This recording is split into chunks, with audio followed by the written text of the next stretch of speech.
துணை முதல்வர் உதயநிதி ஸ்டாலின் அவர்கள் வந்து 1 மணிக்கெல்லாம் ரொம்ப சின்சியரா பைசன் படம் பார்த்து ட்விட் போட்டிருக்காரு.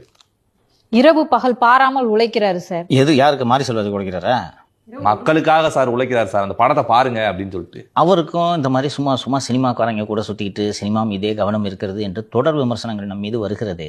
இதை தவிர்க்க வேண்டும் என்று அவருக்கு தோன்றவில்லை. பார்த்தீங்களா, நம்ம ஒரு துணை முதலமைச்சராக இருக்கோம், ப்ளூ சட்டை மாறி ஒயிட் சட்டை உதயின்னு நாளைக்கு நம்மள சொல்லுவாங்களே, இவ்வளோ அவசரமாக எல்லாருக்கும் முன்னாடி ஃபஸ்ட்டு ரிவ்யூ நம்ம போட்டோன்னா சமூகம் நம்மளை என்ன நினைக்கும், கட்சிக்காரன் என்ன நினைப்பான், துளி கூட அந்த இன்ஹிபிஷன் அந்த அவங்களுக்கு இல்லை. பார்த்தியா சார், ஒரு திருத்த சார், ஒயிட் ஷர்ட் இல்லை சார், ஒயிட் டிஷர்ட் சார். துளி கூட அதை பற்றி கூச்சநாச்சமே இல்லை. பார்த்தீங்களா, நான் என்ன சொல்கிறேன், உங்களோட விருப்பம், உங்களுக்கு விருப்பமும் ஆசையும் சினிமாவின் மீது இருந்தால் நீங்கள் சினிமாவுக்கு போய்விடுங்கள். நாட்டையும் ஆள வேண்டும், சினிமாவையும் ஆள வேண்டும் என்று நீங்கள் ஏன் நினைக்கிறீர்கள்?